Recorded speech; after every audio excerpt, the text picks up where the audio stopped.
Hi guys, how many of you have been to an airport business class lounge before? So check this out, right? Uh, we are here and look at all these tables here where people can relax and then there's also some privacy. Well, it's a private area here, private lounge area here where you can rest and relax in total privacy. Okay, but except that this actually is not an airport. We are at the Lexus showroom in Mutiara Damansara. Yeah, guys, this is what you get. This is the interior deco of a Lexus showroom. Brilliant, right, guys? So we come closer to the table, right? You see these two black circles, right? What are they? Wireless charging. Okay, so this is mana dia charging, eh? Yep, you see, it's charging. Okay, this is wireless charging, and these two are wireless charging circles. Thank you, bro. Okay, and let's say that what if your phone don't have wireless charging? No problem. Press this up. Got 3-point plug and also two USB ports. Damn brilliant. So, you see the showroom so mewa, and all right. So what am I doing here? Collecting this week's test car.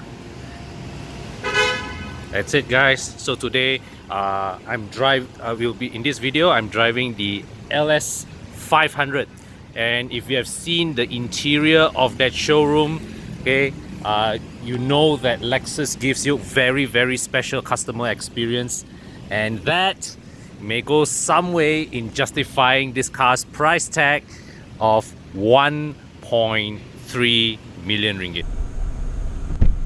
Thanks, bro.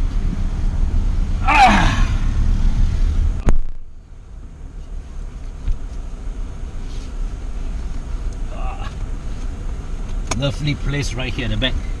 Okay, Kevin, can you take us to Putrajaya, please? Alright. Yep. No hands. Okay, so anyways, thanks for the demo. Now we need to drop that. We need to drop the sunshade a bit to give a bit more light into the cabin. All right. Okay, so to demonstrate a bit, let's see what have we here. So the seats, front seat,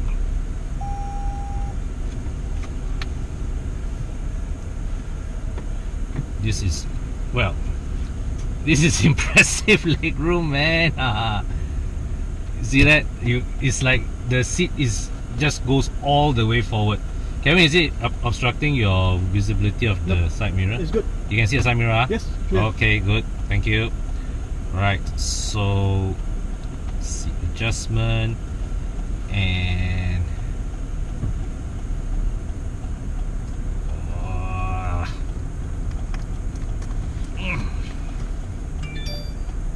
not bad. This is the life. And here you can see there's Mark and Levinson audio, and got a vanity mirror here. Right, aircon went up here, but there's a nice little hook here. Right, okay, let me just put myself in a more upright position. And as you can see from here, right, okay, this part here, this finely folded pleats, okay, this is a 60,000 ringgit option. This carved glass, this piece of carved glass here is one piece. This is 100,000 ringgit. Okay, so basically, right, at the doors alone, you can already spend 160,000 ringgit on a piece of glass and a piece of cloth. Okay, but in terms of materials, right, yeah, you're not getting much, but what you are paying for in that 160,000 ringgit option is the workmanship, the craftsmanship. You know, Kevin, can you off the radio altogether? Oh, that's the blower at the back. Okay, never mind.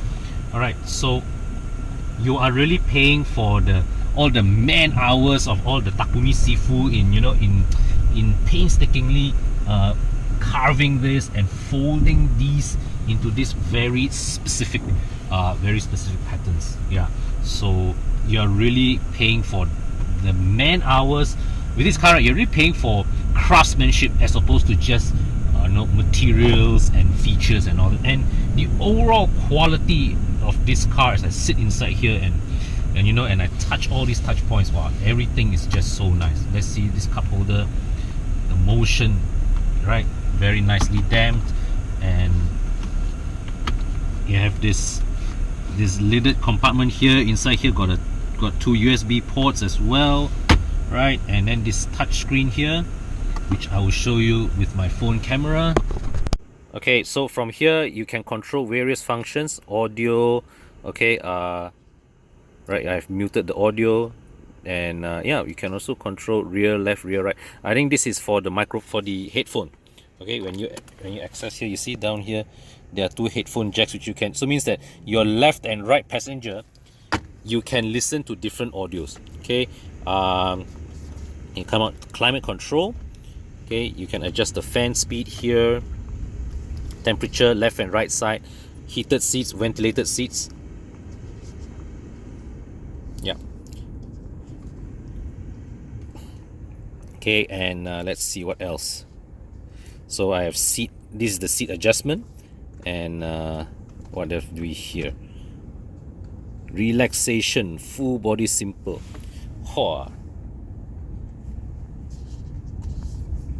This is like a massage feature. Oh yeah, it is.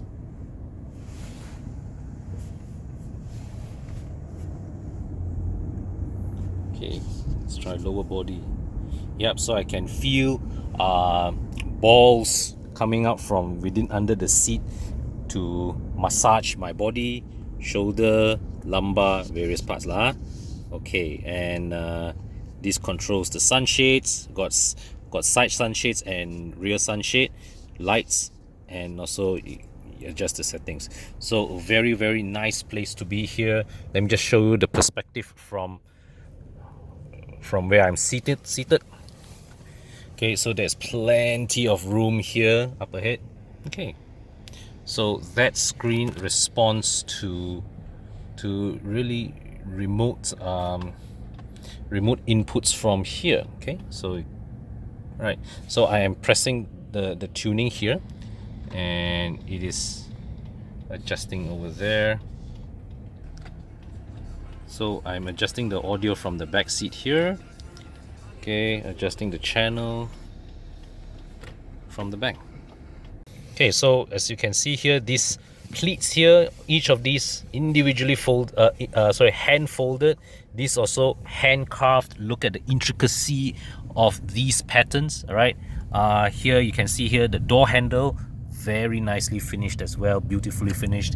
The speaker pattern here also, Mark Levinson, very, very beautiful. Okay, and here you can see this. I like how this armrest slash door handle here, okay, is laid out in such a way that it appears to be, a floating cantilever, but of course inside there's a little supporting member here. Okay, right, but still very nice touch. And there is of course less consideration given to practicality. This pocket here only good enough for a small little bottle, but still overall this is a very, very nice place to be in.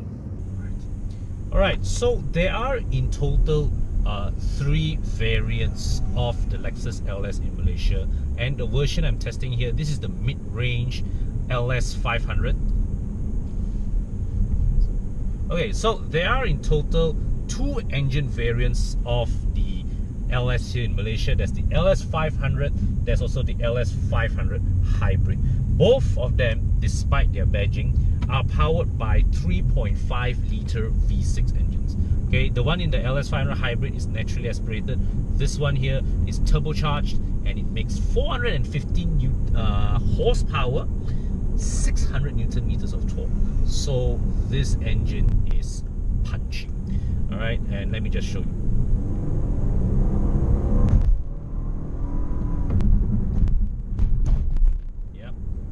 It goes. All right, there is a bit of lag, all right, unavoidable, because The engine is pretty highly boosted, but still, it is a pretty delightful engine in the sense that it is the sound is very, very nice. Okay, I don't know how, how or why, but somehow Lexus engines, they are actually very underrated. The sound that the latest Lexus engines make are fantastic. I mean, the LC 500, no introduction necessary. Even a few years back, when I tested the GS 250 2.5 V6, I was pretty astonished at how well, how nice the V6 sounded. So this one has a very beautiful oral quality to it that makes you just want to rev the engine.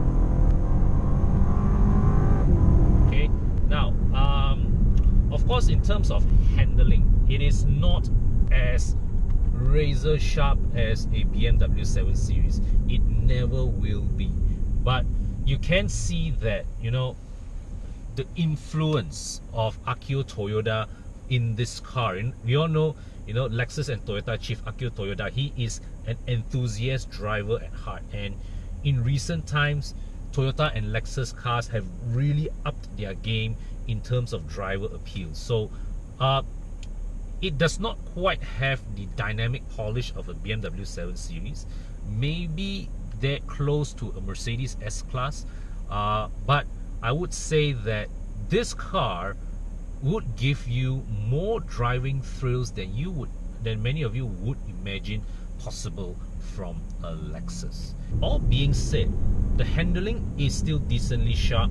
The chassis maintains good body control over twisting roads, and but of course, the highlight of this car's dynamic repertoire really should be its comfort.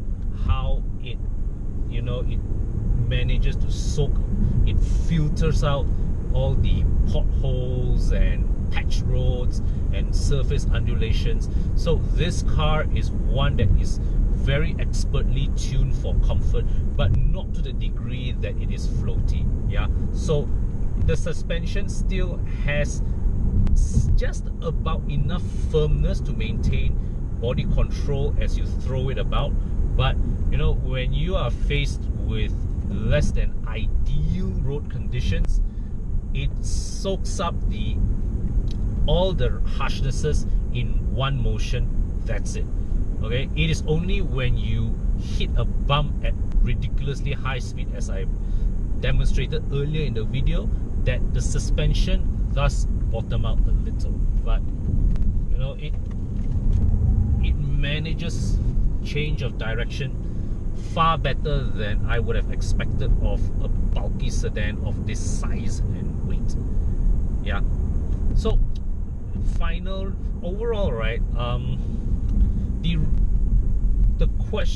LS here is undoubtedly a product of great merit. I think this is this car does make you feel special. Okay, it has to make you feel special because you've spent the kind of money that would easily have gotten you 2 S-Classes or 2 7 Series or one of each on your porch instead of one of these. But fact of the matter is, as talented and as accomplished as the S-Class and 7 Series are, as recognizable as they are, and there are areas where the S-Class and 7 Series are objectively superior to the Lexus here, I would say that none of these cars, right, elicit the same kind of feeling as the Lexus here does. Okay, the Lexus here has zero in terms of sporty appeal. Not to say zero lah. It is not as sporty as the 7 Series, but as you sit in this car, as you look around and admire all the finishings of this car, you can imagine all that, all those painstaking moments when the Takumi master spent all his time carving this piece of glass here, or folding this this cloth here to precision with their bare hands. Okay, you know, and how they painstakingly stitch, you know, apply all the stitching on the leather and all that. Whereas, you know, with the S-Class and 7 Series, you know, these cars just roll off from a production line with, you know, people just with the help of robots just putting inside. This car feels like it's been hand built by craftspeople. Yeah, that is the kind of, so that feeling is what you're paying for when you spend well more than a lot of money for one of these. So the question is this car a worthwhile buy? And the answer is, if you're looking at it purely from a rational perspective, it is not. I mean, it is very, very difficult. I think many of you will find it very difficult to shell out 1.3 million ringgit for what effectively is an S-Class or 7 Series competitor. And you know, for that money, right, many other brands, you can actually get yourself into a car that is powered by a V8 engine. This car only has a 3.5 liter V6, right? So, but what you get here with this car really is, you know, you are paying for the craftsmanship. When you sit inside this car, it does make you feel expensive, right? All that you can see and admire the kind of effort that they put in to fine-tune every little detail in this car. And that is something that you either appreciate or you don't. Okay, and put it this way lah, okay, if you were to come to me and ask me what is the best flagship sedan to buy, I think top of the mind, I would probably think of the Mercedes S-Class. It is overall the best balance in terms of, you know, all-round ability, comfort, driving performance, and also in terms of recognition. The S-Class does it all. The Lexus here, well, it has very, very subjective appeal, right? But if you were to tell me that you have chosen a Lexus LS over a Mercedes S-Class, it elevates my perception of you as an individual, that you are someone, you know how to appreciate the intangibles. You know how to appreciate, you know, appreciate people for their work, as opposed to just spending for things that you can hold. Yeah. So the Lexus here, it is an acquired taste. It is a difficult sell, but make no mistake, if you spend your money on one of these, you have put your money down on something very, very special indeed.